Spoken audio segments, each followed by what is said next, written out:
हरियाणा की हर अपडेट के लिए बेल आइकन दबाएं और सब्सक्राइब करें STV हरियाणा न्यूज। नमस्कार, स्वागत है आपका खास पेशकश में। मैं हूं नंदिनी मिश्रा आपके साथ।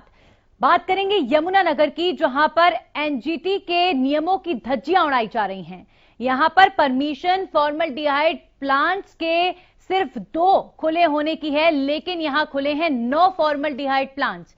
क्या है पूरा मामला, देखिए।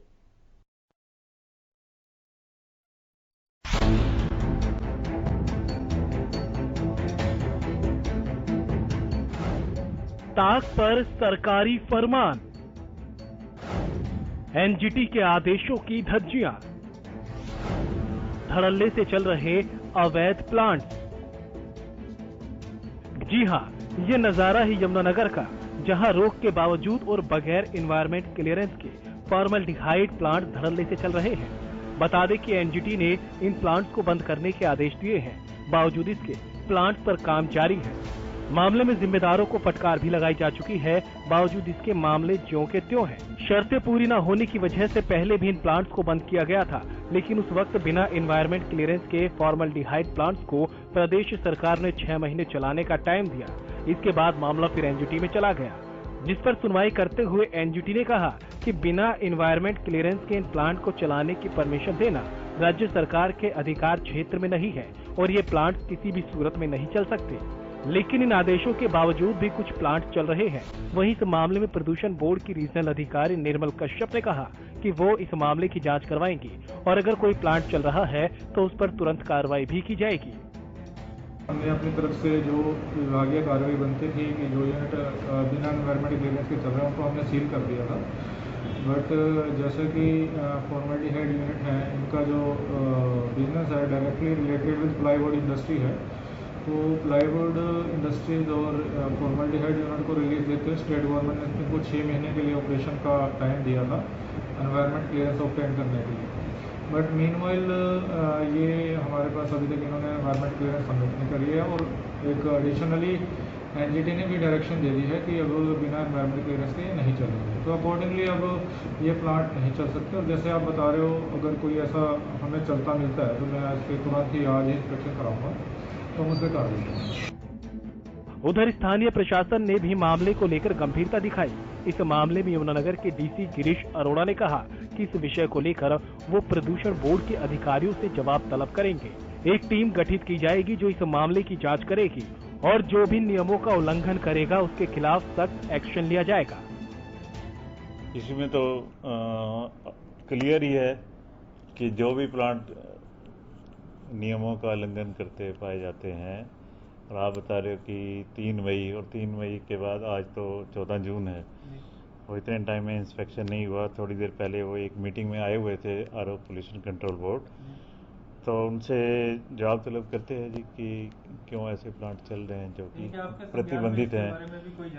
नहीं, अभी से पहले कोई जानकारी नहीं है और मैं कृतज्ञ होऊंगा आपका कि अगर आप उनके नाम भी मुझे प्रोवाइड कर दें, ताकि मैं पोल्यूशन बोर्ड के अलावा कोई एडमिनिस्ट्रेटिव अधिकारी उनसे इंस्पेक्शन कराऊं, ताकि वो धींगा मस्ती न कर सकें। आपको बता दें कि फॉर्मल्डिहाइड केमिकल प्लाईवुड तैयार करने में इस्तेमाल होता है। जिले में 2006 से पहले लगे 7 प्लांट्स के पास एनवायरमेंट क्लियरेंस नहीं है। इस मामले में नवंबर 2020 में प्रदूषण विभाग की ओर से इन प्लांट्स के बिजली के कनेक्शन काट इन प्लांट्स को सील कर दिया गया था, लेकिन प्लांट के संचालकों ने इन्हें खोलने के लिए सरकार से गुहार लगाई थी, जिसके बाद सरकार ने इन प्लांट के संचालकों को राहत देते हुए राजस्थान की तर्ज पर एनवायरमेंटल क्लियरेंस लेने के लिए 6 महीने की मोहलत दी। लेकिन कुछ प्लांट संचालकों ने आदेश के बावजूद मनमानी करते हुए अब तक एनवायरमेंट क्लियरेंस नहीं लिया।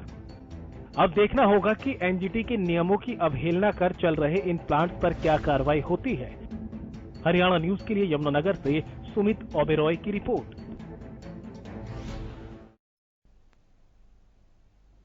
तो इस पूरे मामले में कहीं ना कहीं सवाल खड़े होते हैं कि एनजीटी के आदेशों के बावजूद भी ये फैक्ट्रियां आखिर क्यों चल रही हैं, और ये फैक्ट्रियां अगर चल रही हैं तो फिर इस पर रोक लगाने के लिए प्रशासनिक तौर पर कोई कदम क्यों समय रहते नहीं उठाया गया? इस पर चर्चा करने के लिए हमारे साथ पर्यावरणविद जुड़े हुए हैं और इस पर जानकारी देने के लिए हमारे सहयोगी सुमित जुड़ चुके हैं। आप दोनों का बहुत बहुत स्वागत।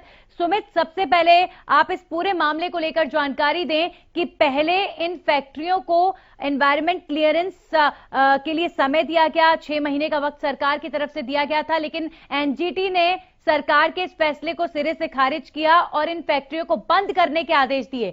लेकिन फिर भी क्या ये सभी फैक्ट्रियां चल रही हैं?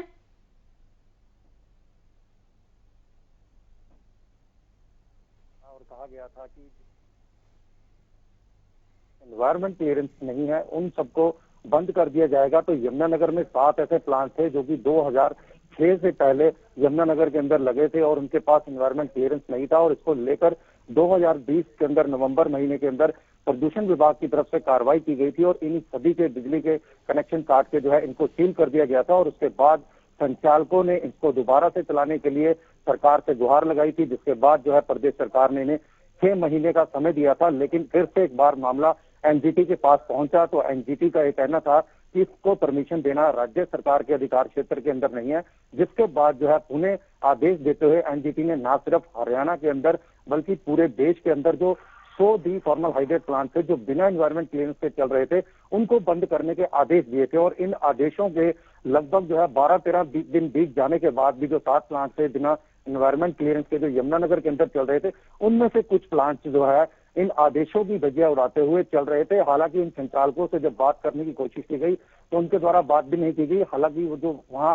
मौजूद कर्मचारी थे प्लांट के अंदर, उनका यह कहना था कि कुछ सामान बचा हुआ है जो जिस प्रकार से कहा जाता है कि इसके अंदर एक केमिकल बनाया जाता है जो कि प्लाई बोर्ड के अंदर इस्तेमाल होता है और उसके बिना प्लाई बोर्ड नहीं बन सकती। तो कहीं ना कहीं संचालकों ने इसको लेकर मनमानी की। लेकिन जब मीडिया में ये मामला सामने आया तो यमुनानगर में भी हाल ही में यमुनानगर के डीसी गिरीश अरोड़ा ने कार्यभार संभाला है यमुनानगर के अंदर, तो उन्होंने साफ तौर पर ये कहा था कि प्रदूषण विभाग के अधिकारियों से भी इस मामले को लेकर जवाब तलब किया जाएगा और न सिर्फ एक दिन के लिए इंस्पेक्शन की जाएगी बल्कि लगातार इन प्लांट की इंस्पेक्शन की जाएगी। सबसे बड़ा सवाल तो ये खड़ा होता है कि कोर्ट का इतना बड़ा आदेश और कोर्ट के आदेश की अवहेलना की जा रही है। कोर्ट के आदेश को दरकिनार रखकर, यानी ना तो कोर्ट का कोई डर ना कानून का कोई डर, प्रशासनिक कर्मी प्रशासनिक अधिकारी आखिर शहर के अंदर कर क्या रहे हैं?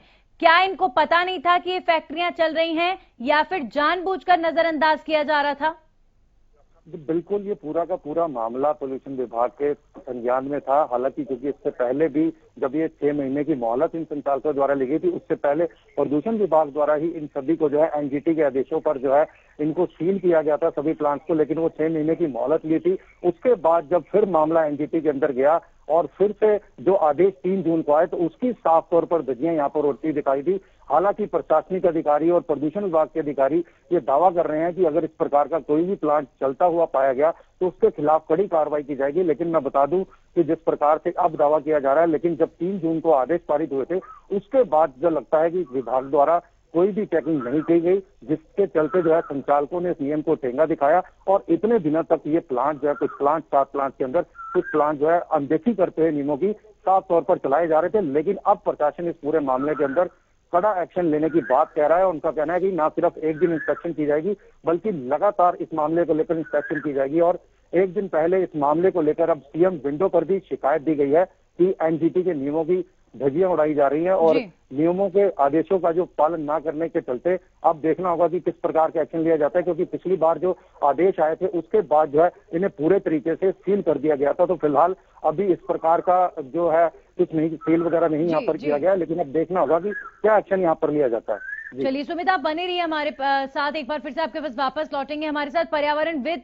अमित गोयल लगातार बने हुए हैं। अमित जी, कितना गंभीर ये केमिकल फॉर्मल्डिहाइड माना जाए, क्योंकि एनजीटी ने इसकी गंभीरता को सीरियसली लिया और उसके बाद जो है इन फैक्ट्रियों को बंद करने के आदेश दिए, लेकिन फिर भी फैक्ट्रियां धड़ल्ले से चल रही हैं। कितना गंभीर मानते हैं आप इस विषय को? नहीं, बिल्कुल बहुत ही गंभीर मामला है मैडम, ये मैं कहना चाहूंगा, क्योंकि आप ये देखिए एनवायरमेंट को सुधारना हम सबका काम है।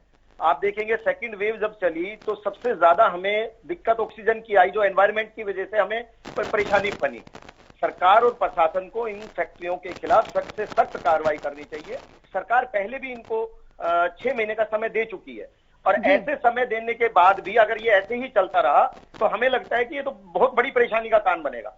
एनजीटी को इस पे बिल्कुल सख्त से सख्त कार्रवाई करके पूरे हरियाणा ही नहीं पूरे हिंदुस्तान पे इस पे कार्रवाई करनी चाहिए, और जो लोग भी इसमें दोषी हैं उनको समय दिया जा चुका है, वो अगर इसकी पालना नहीं करते हैं उनकी फैक्ट्री बंद होनी चाहिए और उनके खिलाफ सख्त से सख्त कार्रवाई सरकार को, प्रशासन को करनी चाहिए और एनजीटी के आदेशों की पालना करनी चाहिए। जी अमित जी, फॉर्मल्डिहाइड जैसे तमाम जो केमिकल्स हैं ये कितना असर डालते हैं, क्योंकि जितना पेन जितना दर्द कोविड की सेकेंड वेव में देखा गया, लोगों को ऑक्सीजन बाहर तो मिल नहीं रहा था और वो खुद भी जो उनका ऑक्सीजन लेवल गिर रहा था, सैचुरेशन पॉइंट गिर रहा था, वो आप कितना मानते हैं कि इन केमिकल की वजह से कहीं ना कहीं हुआ? इन केमिकल्स का इस्तेमाल जो फैक्ट्रियों में किया जाता है उनकी वजह से हुआ, और धड़ल्ले से जो गैर कानूनी तरीके से ये फैक्ट्रियां चल रही हैं उनकी वजह से ऑक्सीजन की किल्लत देश में हुई और ऑक्सीजन लोग नहीं ले पा रहे थे, खुद उन्हें सांस लेने में प्रॉब्लम हो रही थी। बिल्कुल मैडम, अगर अब अभी भी हम नहीं सुधरेंगे तो कब सुधरेंगे? हमने सेकंड वेव को देखा है, हमारे लिए जान और जहान पहले है कि हमारे लिए फैक्ट्री इंडस्ट्रीज पहले है। सबसे बड़ी बात यह है कि लोगों ने इतने भयावह रूप देखने के बाद भी अगर वो नहीं सुधरते हैं, और जो कि ये पीड़ा पूरे हिंदुस्तान में, पूरे हरियाणा में सभी ने इस भयावह स्थिति को देखा है, उसके बाद भी अगर ये लोग नहीं मानते हैं और उस चीजों को फिर आगे कंटिन्यू करते हैं, तो मुझे नहीं लगता इससे ज्यादा शर्म की बात हो सकती है। केमिकल हमारे लिए सबसे ज्यादा नुकसानदायक है और वो हमारे इस पूरे सिस्टम को खराब करते हैं। ऑक्सीजन लेवल, सिस्टम, व्यवस्था पूरा खराब होता है और कहीं ना कहीं हम उस सेकंड वेव में इन सब चीजों को देख चुके हैं। मतलब ये जो केमिकल युक्त चीजें फैक्ट्रियों में इस्तेमाल होती हैं और इतनी सारी फैक्ट्रियां बिना एनवायरमेंट क्लियरेंस मिले, बिना परमिशन मिले चल रही हैं, वो एक बड़ा कारण है कि देश में इतनी बड़ी आपदा आई, देश में लोगों को सांस लेने में तकलीफ हुई। बिल्कुल, इसका बहुत बड़ा कारण यही है मैडम, क्योंकि ये लोग अभी चर्चा में आ गई है, लेकिन अगर कार्रवाई नहीं की गई तो ये फैक्ट्रियां फिर चलती रहेंगी। जैसे जैसे हम उस भयावह स्थिति से निकलते हैं, आगे बढ़ते हैं, हम लोग फिर भूल जाते हैं, फिर जब अचानक चीजें आगे बढ़ती है तो फिर हम उनको दोष देना शुरू कर देते हैं। बिल्कुल, इसका मेन कारण हम लोगों की खुद की गलतियां हैं, हम लोग खुद नहीं सुधर पा रहे हैं, हम एनवायरमेंट को खराब कर रहे हैं और फिर सारी चीजें हम सरकार प्रशासन पे डाल देते हैं। सरकार प्रशासन ने अपना समय दे दिया, अब ये एनवायरमेंट क्लियरेंस नहीं लेते हैं, इनके ऊपर सख्त कार्रवाई की जाए, इनकी फैक्ट्रियां बंद की जाए। जो बड़े शहर हैं, कहीं ना कहीं दूषित, चाहे वो गुरुग्राम हो, चाहे फरीदाबाद हो, और बड़े शहर यमुनानगर हो, जहां भी ये बड़े शहर हैं जो एनवायरमेंट को खराब कर रहे हैं, वो खाली केमिकल के अलावा और भी जो फैक्ट्री इंडस्ट्रीज हमारे एनवायरमेंट को खराब कर रही है, सरकार प्रशासन को उनके खिलाफ सख्त से सख्त कार्रवाई जल्द से जल्द करनी चाहिए, जिससे कि आने वाले हमारे बच्चों का भविष्य, हमारा भविष्य और जो ये तीसरी वेव या और कोई वेव है, इन सबसे हमें बचा जा सके। जी, आप बने रहिए अमित जी हमारे साथ। तो सुमित, कहीं ना कहीं प्रशासनिक तौर पर जो लचीलापन अख्तियार किया जाता है इन लोगों के खिलाफ, गंभीरता से कार्रवाई नहीं होती है, वो एक बड़ा कारण है कि इनके मन में डर नहीं है। ये जो फैक्ट्री संचालक हैं, इन्होंने कोर्ट के आदेश की धज्जियां उड़ाई हैं, बहुत बड़ी बात है ये, लेकिन कहीं ना कहीं इनके अंदर कानून के प्रति डर नहीं है और ये सब कुछ है प्रशासनिक लचीलेपन की वजह से। जी बिल्कुल, जो जिस प्रकार से जो है नियमों के उल्लंघना की जा रही है और जो आदेश आए थे बंद करने के, उसके बाद भी कुछ प्लान चल रहे थे, तो उसको देखकर साफ तौर पर लगता है कि कहीं ना कहीं ये लचीलापन जरूर है। क्योंकि इससे पहले भी जब नवंबर 2020 के अंदर इनको सील किया गया था, तो तब भी कुछ संचालकों द्वारा जो है प्लांट चलाए गए थे।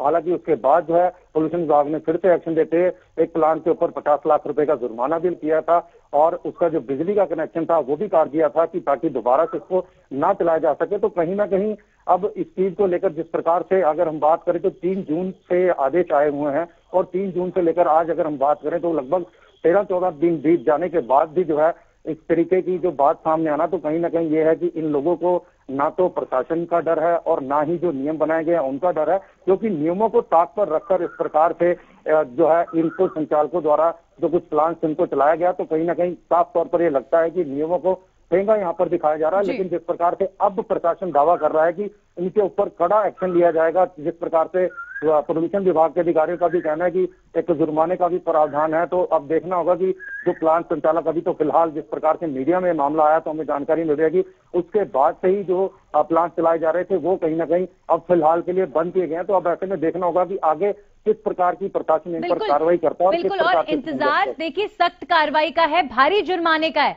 क्योंकि जब सख्त कार्रवाई होगी तभी तो और जो फैक्ट्री संचालक हैं उनके मन में कहीं ना कहीं डर भी आएगा और अपनी जिम्मेदारी को भी वो समझेंगे। अमित जी, जिस तरह का माहौल देश में इन दिनों बना, कोविड की वजह से जितने लोगों की जान गई और जो फैक्ट्रियों से उत्पन्न होने वाला पॉल्यूशन है वो देश के लिए बहुत बड़ी समस्या है। हिंदुस्तान पॉल्यूशन के मामले में नंबर 1 पर है पूरी दुनिया में। तो अब क्या लगता है आपको कि जरूरत यहां पर सरकारी अभियानों की, लोगों द्वारा चलाए जाने वाले अभियानों की है कि इन फैक्ट्रियों से निकलने वाला जो पॉल्यूशन है उसको कम किया जाए, लेकिन ऐसा कोई जागरूक माहौल, ऐसी कोई अवेयरनेस नजर तो नहीं आ रही सर? बिल्कुल, देखो हमें खुद को जागरूक होना पड़ेगा। अगर हम इतनी कठिनाइयों के बाद भी अपने आप को नहीं समझा पा रहे हैं, या हम उन चीजों को फेस करने के बाद भी हम ये सोच रहे हैं कि कोई बात नहीं, जो हुआ उसको खत्म कर दें, ये हमारी गलती है। सरकार प्रशासन समय देती है, कार्रवाई करती है, एनजीटी ने अपने आदेश कर दिए, आपने जुर्माना भी लगा दिया, आपने बिजली का कनेक्शन भी काट दिया, लेकिन हमें खुद को जागरूकता की जरूरत है। लेकिन ये प्रशासन का भी तो फेल्योर है सर। प्रशासन की नाक के नीचे ये फैक्ट्रियां चल रही हैं और किसी तरह की मॉनिटरिंग नहीं है, या जानबूझकर जो है नजरअंदाज किया जा रहा हो, वो क्या कारण है वो जांच का विषय है। लेकिन कहीं ना कहीं एनजीटी के आदेश के बावजूद भी गैर कानूनी तरीके से फैक्ट्रियां चलना प्रशासनिक लूप होल है।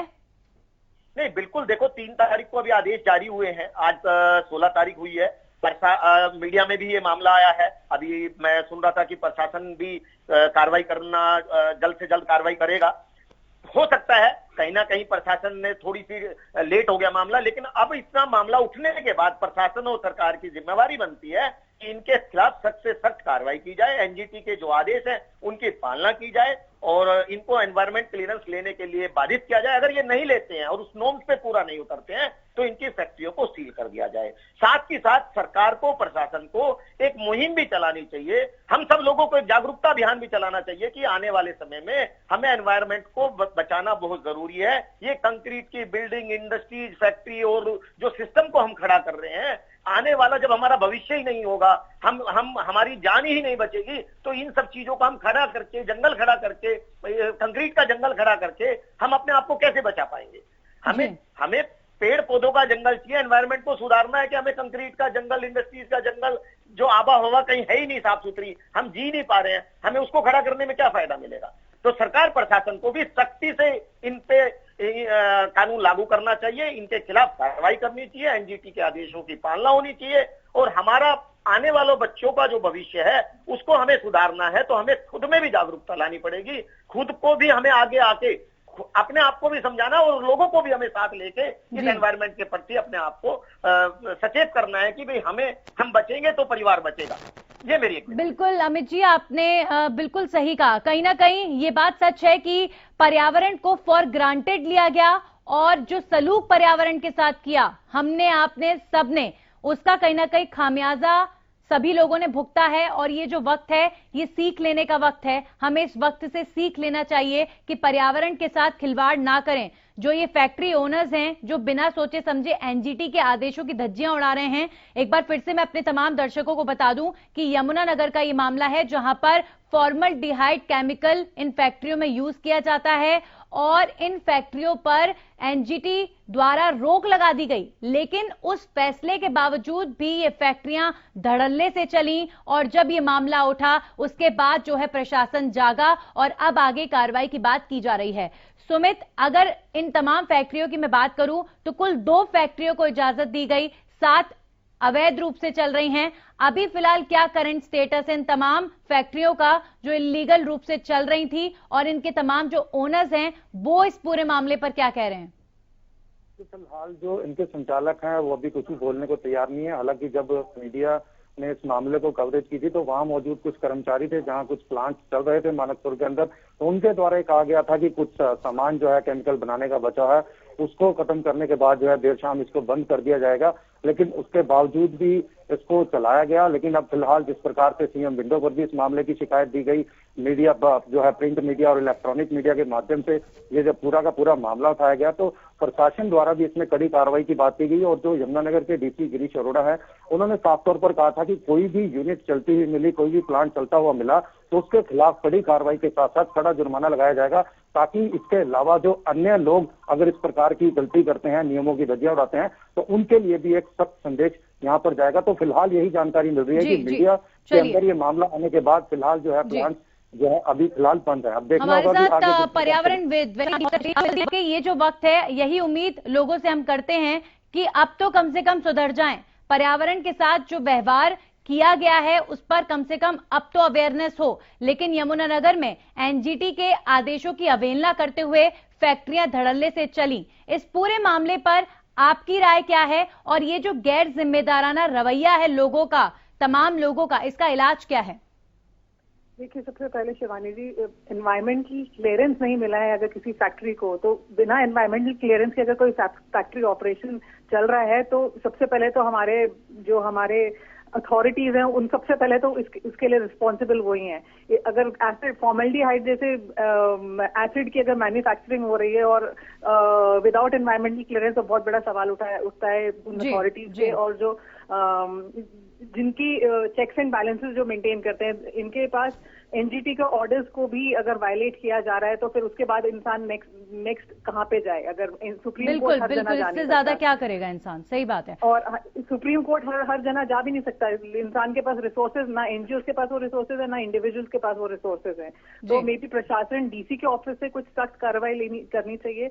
और एनवायरमेंट क्लियरेंस के बिना अगर कोई फैक्ट्रीज ऑपरेट कर रही हैं तो प्लीज इस सबसे पहले जरूरी ये हो जाता है कि जो रिस्पॉन्सिबल ऑफिसर्स हैं उनको पिनलाइज किया जाए, उनको पिनलाइज किया जाए। सवाल जवाब उन तमाम अधिकारियों से भी होना चाहिए। बिल्कुल ठीक है आपने कि आखिर मॉनिटरिंग क्यों नहीं होती है? कोर्ट ने फैसला सुना दिया, उसके बाद जिम्मेदारी तो प्रशासन की ही है कि कोर्ट के फैसले का इम्प्लीमेंटेशन ठीक से हो रहा है या नहीं वो देखें। लेकिन यहां पर कोई मॉनिटरिंग नहीं हुई, और अगर मॉनिटरिंग हुई तो क्या सवाल ये खड़ा होता है कि जानबूझकर नजरअंदाज किया गया। फिलहाल अभी जांच हो रही है इस पूरे मामले में और देखते हैं कि आगे क्या निकल कर आता है और क्या कार्रवाई इन फैक्ट्रियों के खिलाफ होती है जो इल्लीगल तरीके से चल रही थी। बहुत बहुत शुक्रिया।